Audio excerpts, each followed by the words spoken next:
dihadirkan darimu kesehatan dan keselamatan serta kebaikan akhlak. Dari Abu Hurairah bahwa Nabi bersabda, Jaramul mu'minina dinuhu wa hasabuhu husnu khuluqihi wa muru'atuhu aqluhu. Kemuliaan diri seorang mukmin adalah agamanya, sedangkan ketinggian derajatnya adalah kebaikan akhlaknya, kekesatriaannya dan kelurusan akhlaknya. Dari Usamah bin Syuraik katanya, aku pernah menyaksikan sekelompok Arab, orang-orang Badui, bertanya kepada Rasulullah, apakah anugerah Allah terbaik yang dapat diperoleh seseorang? Jawab beliau, akhlak yang baik. Sabda beliau pula, inna ahabbakum ilayya wa aqrabakum minni majlisan yaumal qiyamah ahasinukum akhlaqah. Sesungguhnya yang paling kucintai di antara kamu dan paling dekat tempat duduknya denganku pada hari kiamat adalah yang paling baik akhlaknya. Diriwayatkan dari Abdullah bin Abbas radhiyallahu anhu bahwa Rasulullah pernah bersabda, salasun man lam takun fihi aw wahidatun minhunna fala ta'tadu bi syai'in min amali taqwa tahjizuhu an ma'asillah aw hilmun yakuffu bihi safih aw khuluqun ya'ishu bihi bainan nas. Ada 3 hal yang apabila tak dijumpai dalam diri seseorang, ketiga-tiganya atau salah satu di antaranya, maka janganlah kalian merasa kagum atau sesuatu dari amalannya. Ketiga hal itu adalah ketakwaan yang menghalanginya dari perbuatan pembangkangan maksiat kepada Allah, sifat santun yang dengannya dia menghadapi ulah seseorang yang berbudi rendah, dan akhlak baik yang dengannya dia bergaul dengan manusia. Dan di antara doa-doa Rasulullah dalam salat beliau, Allahumma hadini li ahsanil akhlaq la yahdi li ahsaniha illa anta wasrif anni sayyi'aha la yasrifu anni sayyi'aha illa anta. Ya Allah, arahkanlah diriku kepada akhlak yang baik, sebab tak ada yang dapat mengarahkan aku kepadanya selain Engkau. Jauhkanlah aku dari akhlak yang buruk, sebab tak ada yang dapat menjauhkan aku daripadanya selain Engkau. Anas berkata, pada suatu hari ketika kami berada bersama Rasulullah, beliau bersabda, inna husnal khuluqi la yudhibal khati'ah kama tudhib asyamsul jalida. Sungguh akhlak yang baik dapat mencairkan suatu perbuatan dosa sebagaimana panas matahari dapat mencairkan salju. Sabda Rasulullah pula, min sa'adatil mar'i husnul khuluqi. Di antara kebahagiaan seseorang adalah kebaikan akhlaknya. Sabda beliau pula, al-yumnu husnul khuluqi. Keberuntungan seseorang adalah dalam kebaikan akhlaknya. Beliau juga pernah bersabda kepada Abu Dar, ya Abu Dar, la aqla katadbir wala hasaba ka husnil khuluq. Wahai Abu Dzar, tiada pemikiran akal sebaik tadbir, pengelolaan sesuatu dengan bijaksana, dan tiada kehormatan seseorang setinggi akhlak yang baik. Anas merawikan bahwa Ummu Habibah pernah bertanya kepada Rasulullah, bagaimana kiranya seorang wanita yang mempunyai 2 orang suami di dunia, yakni dalam 2 kali perkawinan. Lalu dia dan kedua suami itu meninggal dunia dan masuk surga. Siapakah di antara keduanya yang akan menjadi suaminya di sana? Maka Nabi menjawab, li ahsanihima khuluqan kana indaha fid dunya ya Ummu Habibah.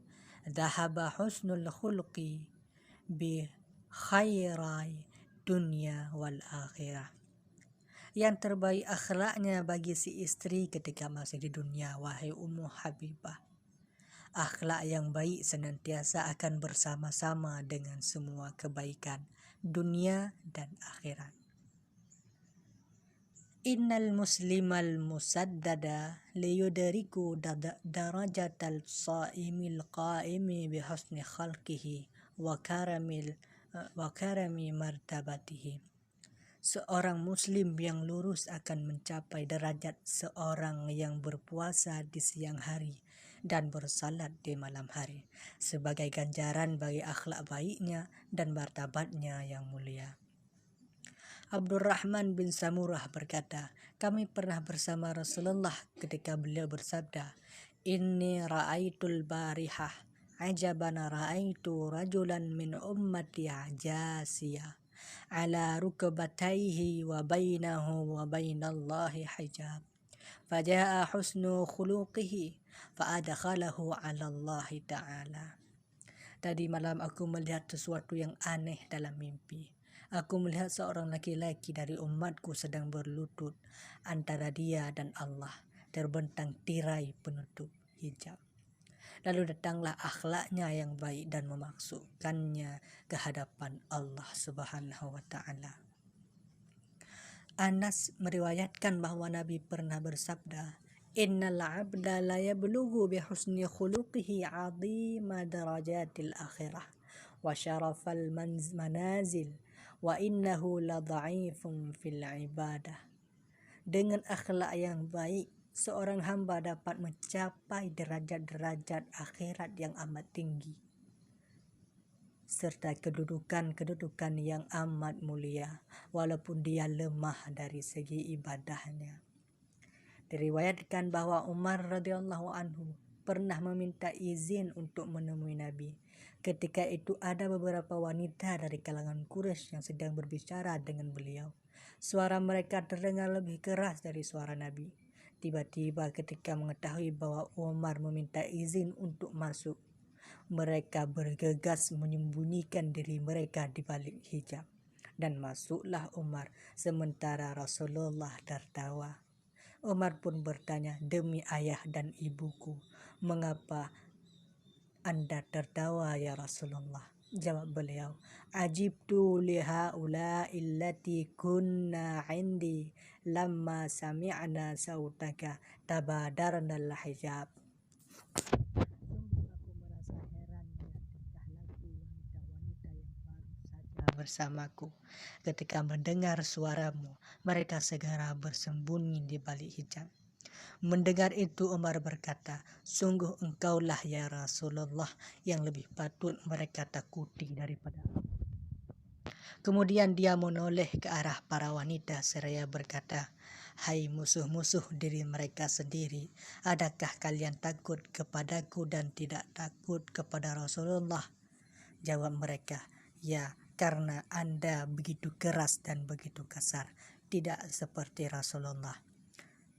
Maka beliau pun bersabda, ayyuha ya banal Khattab, walladhi nafsi biyadi ma laqiyaka syaitan, qattu salikan fajjan illa salaka fajjan ghaira fajjika. Wahai Ibn Khattab, demi Tuhan yang jiwaku berada di tangannya, tak sekalipun syaitan berjumpa denganmu di suatu lembah, kecuali ia akan menghindar dan melintasi lembah lainnya.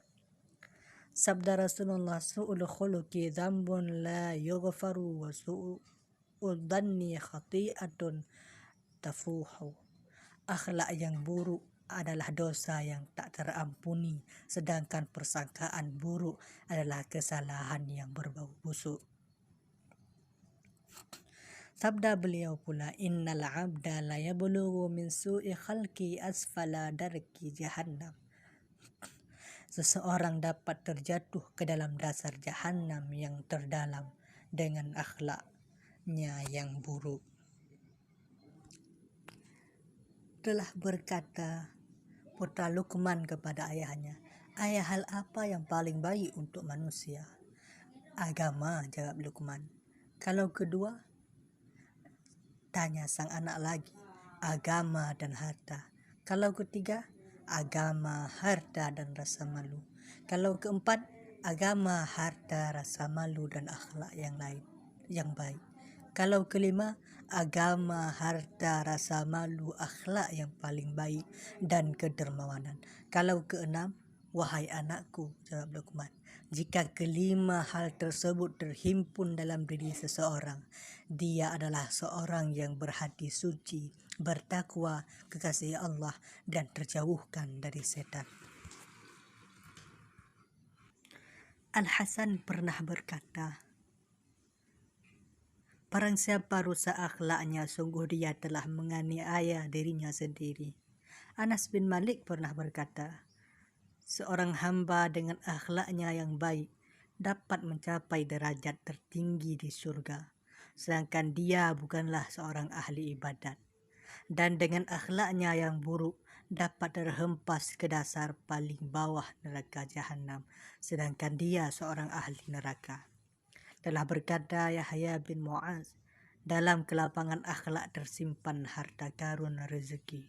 Wahab bin Munabbih berkata, perumpamaan seorang yang berakhlak buruk seperti tembikar yang pecah, tidak dapat ditambal dan tidak dapat pula dikembalikan menjadi tanah lagi. Telah berkata Al-Fudail, sekiranya aku ditemani seorang pendosa yang baik akhlaknya, lebih kusenangi daripada aku ditemani seorang ahli ibadah yang buruk akhlaknya. Ibnu Al-Mubarak pernah mendapat seorang teman seperjalanan yang buruk akhlaknya, namun dia tetap bersabar dan senantiasa berusaha mengikuti kemauan temannya itu. Ketika akhirnya mereka berpisah, Ibnu Mubarak menangis. Seorang menanyakan hal itu kepadanya. Dia pun berkata, aku menangisi orang itu. Kini aku telah berpisah darinya, sedangkan akhlaknya yang buruk masih bersamanya, tidak berpisah darinya. Al-Junaid berkata, 4 hal yang mengangkat seseorang ke derajat tertinggi, meski amalan dan ilmunya hanya sedikit saja: kesantunan, tawadu, kerendah hatian, kedermawanan, dan kebaikan akhlak. Itulah pula kesempurnaan iman. Telah berkata Al-Kinani, tasawuf adalah akhlak. Siapa saja yang mengunggulimu dalam akhlak, maka dia mengunggulimu dalam tasawuf.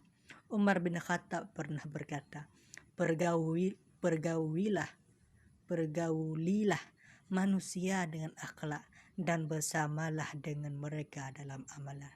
Yahya bin Mu'ad berkata, akhlak yang buruk adalah kejahatan yang mengakibatkan tak bergunanya perbuatan baik walaupun banyak jumlahnya. Adapun akhlak yang baik adalah kebajikan yang mengakibatkan tidak berpengaruhnya perbuatan buruk walaupun banyak jumlahnya. Abdullah bin Abbas pernah ditanya apa kemuliaan itu, maka dia jawab, kemuliaan adalah sebagaimana dijelaskan oleh Allah dalam kitabnya yang agung. Sesungguhnya yang paling mulia di antara kamu di sisi Allah adalah yang paling bertakwa dari kamu. Al-Hujurat 13. Kemudian dia ditanya lagi, apa ketinggian derajat seseorang? Jawabnya, yang paling baik akhlaknya di antara kamu dan yang adalah yang paling tinggi derajatnya. Ibnu Abbas juga berkata, setiap bangunan memiliki pondasi dan pondasi Islam adalah akhlak yang baik. Telah berkata Atta, tak seorang pun meningkat martabatnya kecuali dengan akhlak yang baik. Tak seorang pun meraih kesempurnaan akhlak selain Rasulullah Al-Mustafa. Oleh karena itu, manusia-manusia yang paling dekat kepada beliau adalah mereka yang mengikuti jejaknya dengan akhlak yang mulia.